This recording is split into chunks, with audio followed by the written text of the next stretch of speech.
Hello, everyone, and welcome to the Entrepreneurs in a Game podcast. I'm really excited to share a great guest today. His name is Frank Bria. He is the author of the internationally best-selling book, Scale: How to Grow Your Business by Working Less. He's the go-to authority on scalable program design and execution, having helped thousands of entrepreneurs design and execute their high-ticket programs.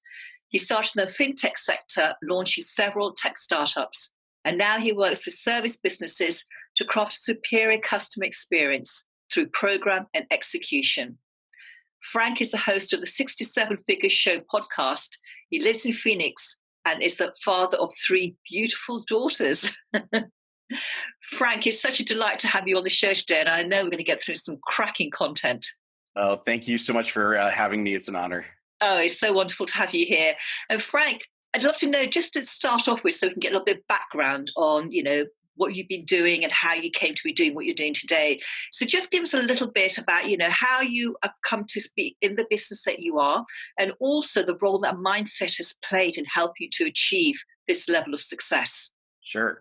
I like to call myself a recovering consultant. I started off my work in consulting for financial services, high tech, startups, and larger corporations, and ended up working with a lot of Fortune 500 companies at the C level, working with them on rolling out product, et cetera. And it was a fairly successful practice. I was definitely the Frank, we need you in Johannesburg in 3 days guy. And so I was flying all over the world. And actually, one meeting where I was in Kiev, meeting with a client out there, I got a message that we had a serious family emergency and I needed to get home immediately. And I had to do the unthinkable, the thing that no one thinks they'd ever be able to do, to stand up in the middle of a meeting where people have flown in to talk to you and say, I'm sorry, I have to stop this meeting right now and get immediately back to the airport. So, everyone was obviously very gracious about it, but it was a little jarring. And there's not a direct flight from Kiev to Phoenix. So it was a long travel home and got me really thinking, what have you built? Is this really what you wanted to do? I had kids growing up at home I wasn't able to really spend a lot of time with. I was away all the time. I was traveling all the time. I wasn't really getting and anyone who's been in this position knows what I'm talking about. You go on vacation, but you're not really on vacation. You got your cell phone there. You're still talking to clients, and it's frustrating. It's frustrating to people around you. It's frustrating to my family. So I thought, okay, I've got to fix this, and I really underestimated the effort that would take to change that business model. So I, naively the next day was like, I'll just email all my clients to tell them I'm not traveling anymore. Lost half of them overnight, And then I said, okay, well, I guess I'm going to have to do something more scale and leverage. So we won't be doing a lot of one-on-one custom work anymore. And I let my clients know that I lost the other half of them.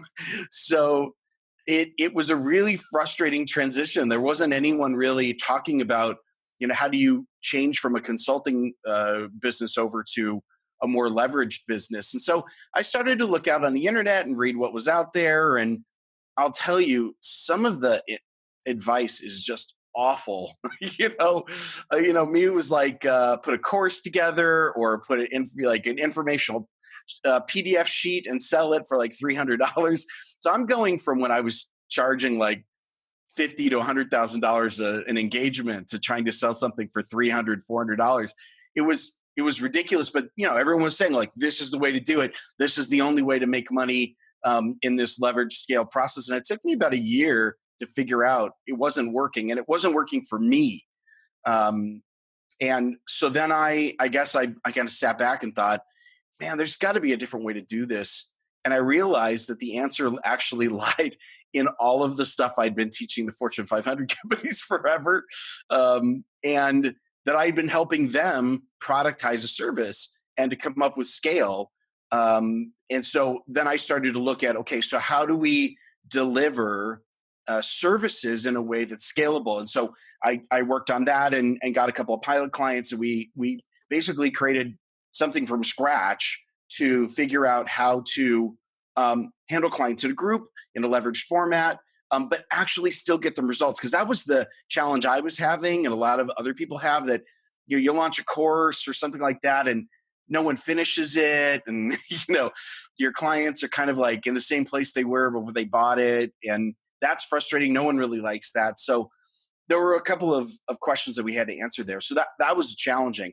But as far as mindset is concerned, it was all a mind game the entire time, because every single time I would run up against a challenge or a problem, I'd ask myself, like, is this a real challenge, or am I just telling myself it's a real challenge and that I'm not able to get through it? And I learned a lot of important things about me, like what I was good at, what I wasn't great at naturally, and I needed help with. My mindset. If my mindset was good, in a good place, we went fast, and if my mindset was in a bad place, we slowed down. And it was really all about what was going on in my head, which was a very shocking realization for me, who was much more cerebral than that usually. But I found it to be a critical a lever for growth. Yeah, it's all about what's going on in your head. That's such a great thing to say. How did you get past those difficult times then? Because that can really stop a lot of people dead in their tracks, doesn't it? You could plateau at that level for years. That's right. And you know what? Sometimes I did plateau for a long time. I don't know if it was for years, but there were times I plateaued for months. And there were times where I made myself the victim of my own thinking. I love to give this great story about how I was like perfect at this, but I was not. There were times where it was really tough, and I would debate myself. No, it's not all in my head. It's all strategy and execution. And then it was, whatever I would try to do wouldn't work. And then I have to finally just, I guess, bang my head against the wall enough to figure out that it's really me. It was going on inside my head. And that's not to say the strategy and execution isn't important. Clearly it is, but I don't know. I think the one thing I learned is that the strategy and execution doesn't actually take, I think, in the market unless you're aligned with it mentally. So, I can do something, and if I believe it's not really going to work, it's not really going to work. So I had to learn the lesson the hard way. And over time, there were times where I was like, okay, this is a mindset thing. Let's get this figured out. And I'd figure it out faster. But I think I'm still learning through this. I wouldn't consider myself a mindset expert in any way, shape, or form, but I do know the power of it. I totally know the power of it now. Yeah, the mindset is a lifelong thing, isn't it? It never just stops. Really, and you think, I've got it now, I don't need to know anymore. And you said something really great. You said that you have to align yourself with the execution, the strategy. And I've experienced this many times where I'm not lined up. It doesn't work. When my heart and soul is in it, I get much better results.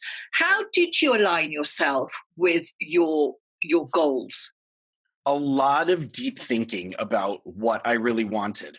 And it's funny because all of us have probably been to these events, right? Where someone sits down and says, okay, what is it you want to, what's the impact you want to have in the world? And I've been to so many of them that I had this like answer in my head that I would just like spit out. And I knew it like sounded great.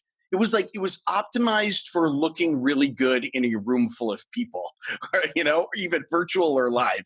And at some point I realized that I didn't really have it dialed in the way that I wanted to. That what I was saying sounded great, but it wasn't really what I was feeling. And I had to take a step back and ask myself, like, is that really what it is? And I finally had a really, really good friend of mine who he's a great entrepreneur, and he and I are good friends, and he'll occasionally challenge me on stuff. And he asked me, what's the impact that you want to have? And I gave the answer that I've always given, and he immediately sensed that it was not authentic. And he said, bull, like, just stop, like, sell that someplace else. I want to know what's really going on. And it caught me by surprise but I kind of knew deep down that he was right. And that was not an easy thing. I'm so used to just being able to throw out an answer to a question. this was not an easy thing. It really took me some time, and I had to stop and really analyze, what am I trying to do? What really motivates me? What are my core values? Um, and I thought I had done that work, and maybe I had, but I think we all change over time, and it's probably a really good exercise for everyone to do every so often, to go back and think, what is really the core of what I'm trying to do here. Um, so I'm sure it won't be the last time I go through that exercise, but it was important. It was an important thing I did probably about 2 years ago. Yeah, it's important because it taps into our motivation and the times when things aren't working for us to keep going because we have that big vision in front of us, and going deep into it is probably a great thing to do. And it's very much about the head versus the heart thing, isn't it? Whether you're Oh yeah. marketing from the head or the heart. And this isn't about being woo woo. It's really important because I know that when I market from my head and I'm thinking, what do people want me to say? What do they want to hear? And then I'm not being authentic. So I'm thinking, well, what do they need from me? Whereas when I'm doing it from the heart, this is what I want to say. And it's only going to resonate with some people, but that's good. That's fine.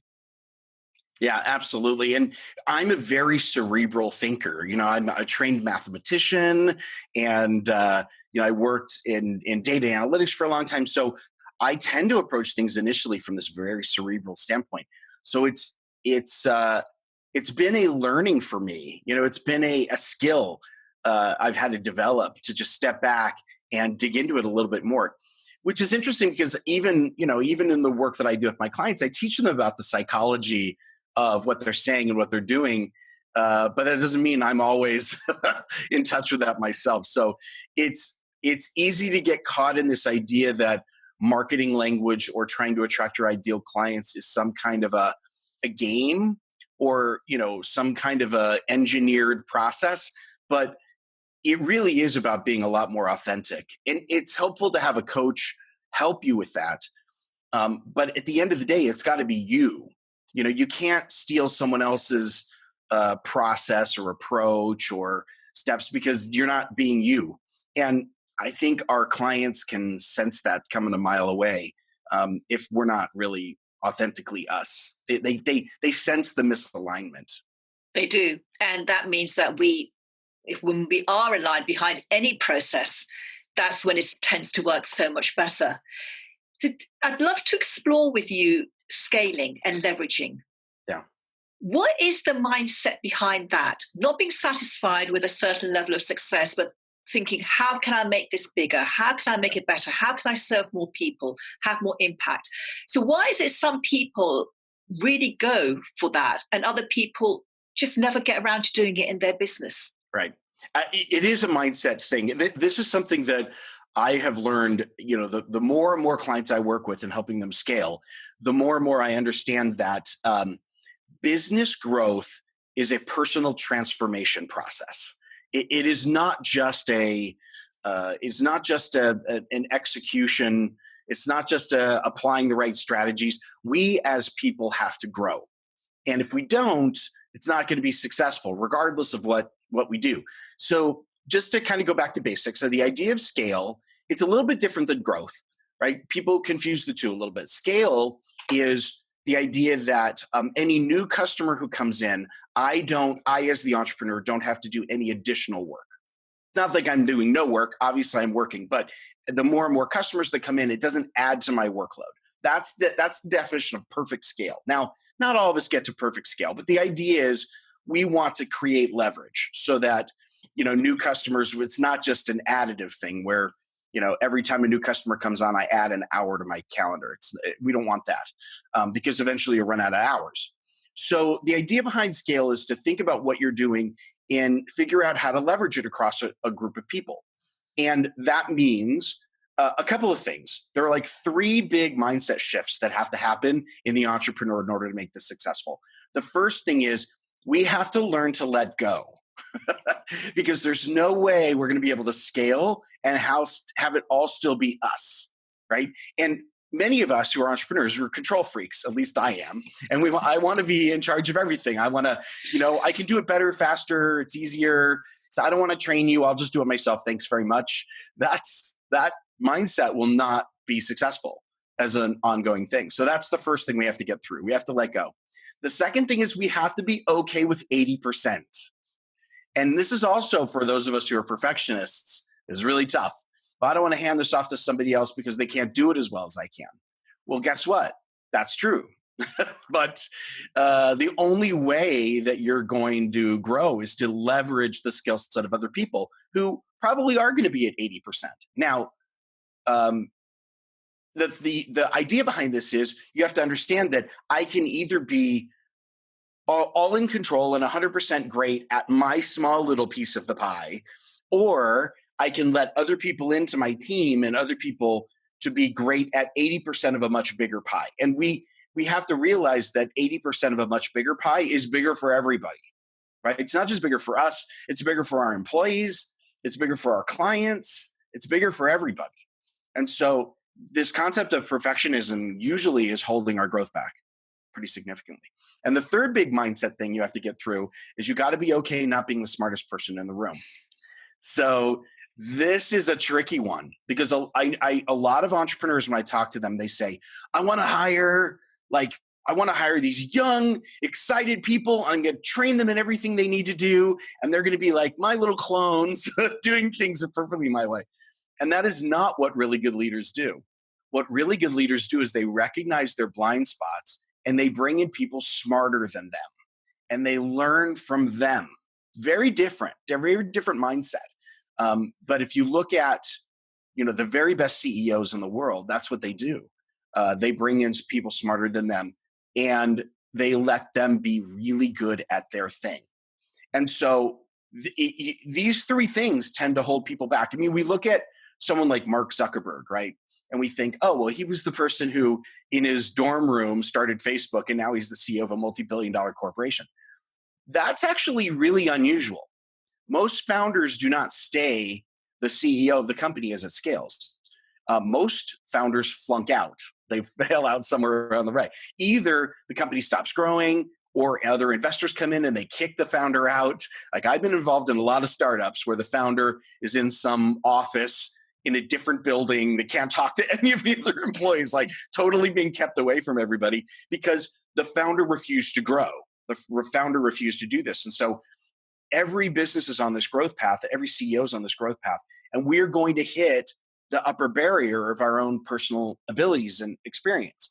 We go from managing tasks to managing people, to managing businesses, to managing strategy, to managing corporations. Like as the company grows, we have to grow in what we do as well.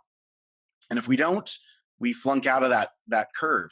So when I see a lot of people who, look at scaling and have a hard time with it or decide they don't want to do it at all, it's because deep down inside, they're looking at this growth process and either they're thinking it's something they don't want or it's something they can't do, or they just don't know how.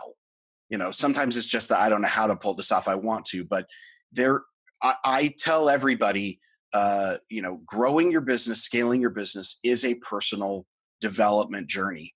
It is all about who we are as people. It's so true. It absolutely is. What about the fears that can stop people from scaling? Yeah. The fears about, I'm not good enough to do this, or I feel like a fraud and I haven't got what it takes and I can't charge high prices and all of those fears that step in and can self-sabotage us. Absolutely. And, it's funny, we talk about the fear of failure a lot, but we don't talk about the fear of success. And that does keep a lot of people back. There is fear of failure for sure. And I think the best way we get through that is understanding that failure is learning, or should be, and that everyone fails. So if we look at fear of failure, one of the things that helped me through this is I remember one time when we were starting up a software company and we went out for venture capital funding. We were asking for $6 million in venture capital funding. So when you sit down with a group of people and ask them to give you $6 million, they ask some very deep and personal questions. And they seemed very intrigued and interested to go forward. And I had this like really sinking, deep, dark feeling about it. Like, ooh, I'm going to have to let them know that I'm not that good at this, right? So I pulled one of the venture capitalists aside and I said, hey, I have to tell you The last business I started up, we crashed it into the ground. I mean, we were carrying furniture out of the office in the middle of the night so it didn't get locked in. We had to like go get a server out of a server facility before they locked it down. It was not good. We had a whole group of people we had to lay off. It was bad. And the venture capitalist looked at me, and I was saying this because I just need you to know before you write me a check for $6 million that I'm not good at this. He looked at me and he said, good. Because the people we want to invest in are people who have failed. Because then you need help and you don't think you're, some god who does everything right the first time. You're just a miracle walking on water all the time. Those are the ones that we have trouble with. So good. Glad you failed.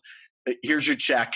Good luck. We'll be in touch. So I think people who are worried about that need to understand that those failure points are learning points. Of course, we're going to fail. We're all going to fail. But then the flip side is what happens if things go well? I'm going to be responsible for all these clients. I'm going to be responsible for all these employees. If I make a mistake, it's all going to go downhill. So what's really been helpful for me for that is to remember that I am who I am today. And I have my skill sets to be able to solve what my problems are today. And one of the biggest logical fallacies that we as human beings commit is we confuse the problems of tomorrow with the us of today. So we say, well, I'm going to have this really, really horrible problem and I don't know how to solve it. But that really horrible problem might not happen for another year or two. And I am not going to be the me of today in a year or two. I'm going to have more skills. I'm going to have better experience. I'm going to have better people around me. And so I have to realize that it's the me of tomorrow who's going to solve the problems of tomorrow, not the me of today. And we get that confused a lot, I think, as human beings, that we think that me with my skills today has to solve all of the future problems, but that doesn't happen. I'm not going to have 1,000 customers tomorrow, as much as I would like. And so I don't have to worry about solving the problem of 1,000 customers tomorrow. I'll be solving the problem of 10 customers first, and then 50, and then 100, and then we'll get to 1,000 later. But I'll have learned so much through that process. So if we think about that we change, the problems don't just change, but we change as well. It makes it a little bit easier. It gives us a little bit of confidence to know that, and if we trust that the process gives us the skills, the knowledge, and the confidence to handle these things as they come down the pike, it's not as scary. Yeah, that's so true. And we also make the mistake that our past learnings, failures are going to happen again. But actually, that's not necessarily true. You can't recreate exact past events in today's situation. There's so many different variables. As you said, we've grown, we've evolved, we've got different thinking, etc. So if we just focus in the present moment and know we've got everything we need and that we can figure it out, that just gives us so much more mind leverage, doesn't it, to be able to go out and do something different and new. I know you're really, really very skilled at high ticket programs and high ticket sales. I'd just love to dig a little bit around this about raising our prices, being able to charge our worth. Again, can be a very scary area for many entrepreneurs who feel they don't own that expertise and they don't own their value. Yeah. Yeah, this is where I think a lot of work isn't done in the right areas. So, for example, let's just start with mindset. Clearly, there's a mindset component to being able to charge what you're worth. But I think the mistake that a lot of people make is they think it's just mindset, right? So if I just stand in front of a mirror and just say, it's $10,000, it's $10,000 over and over again, we'll be fine. And we can get part of the way there, but the real secret to charging what you're worth is to understand the value that you're providing to your client.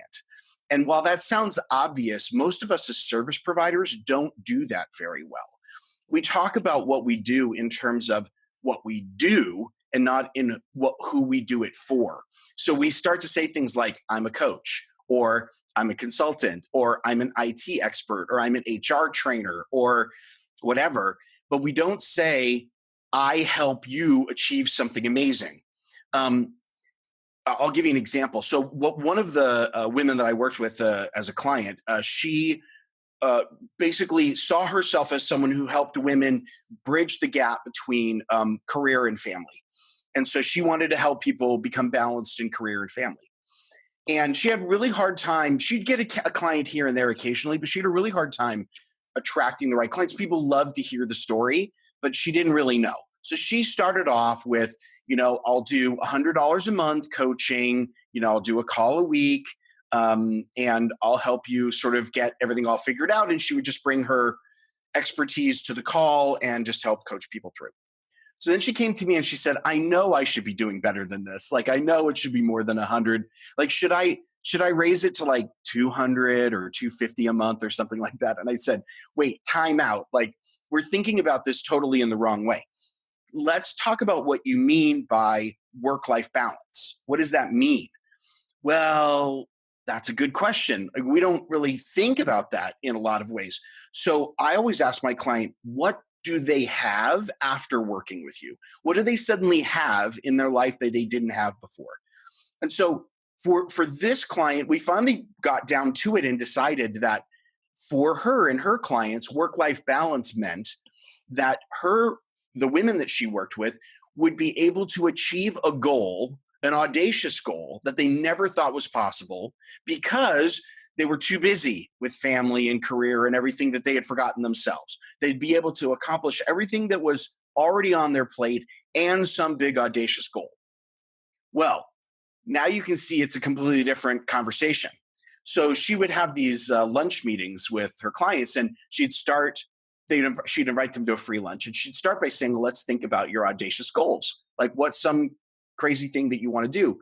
And she would spend the lunchtime helping these women get past those blocks to think about the amazing thing that was there. And then at the end of the lunch, they'd write it down, they'd stand up, they'd present it to each other, everyone was applauding. It was this great experience. And at the end, the sales conversation was simple. It was, how would you like to now do that over the next year? How would you like to accomplish that with me over the next year? And so she went from a $100 a month coaching program to a $8,000 a year engagement, with people. And she would get them to sign up for an entire year to accomplish the one audacious goal. And she liked to tell people, if your audacious goal is to get your pantry organized, I'm not your lady. Go find something more audacious. Think bigger.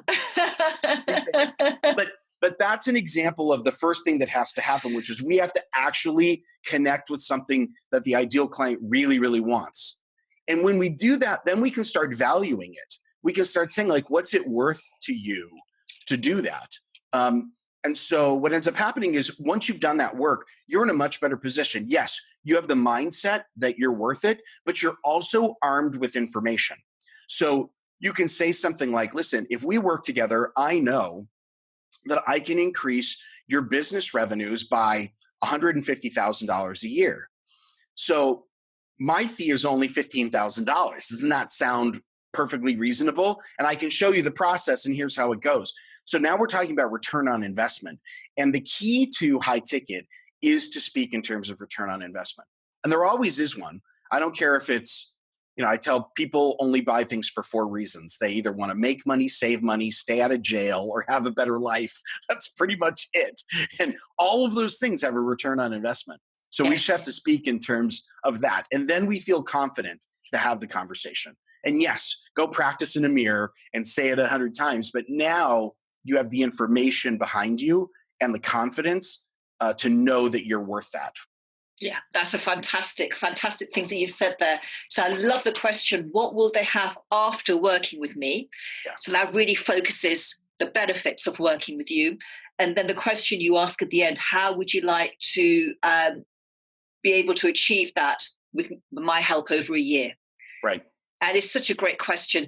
And I know we're running out of time, but there was one thing more that I wanted to ask you, and that is the return of investment. It's easier with some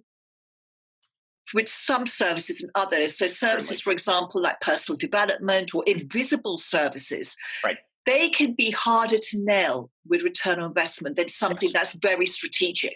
Right. And so when that fourth category, have a better life, right? That's the hard one. Everything else is a lot easier. So here's the good news and bad news. Okay, I'll lead with the bad news. It is harder for sure. It means we have to have more conversations. We have to talk to people. We have to be very clear about the outcome. That usually is the part where it's fuzzy. And I'll give you a little hint. Most coaches, most non-business coaches, are really trying to help people achieve a goal, set and achieve a goal.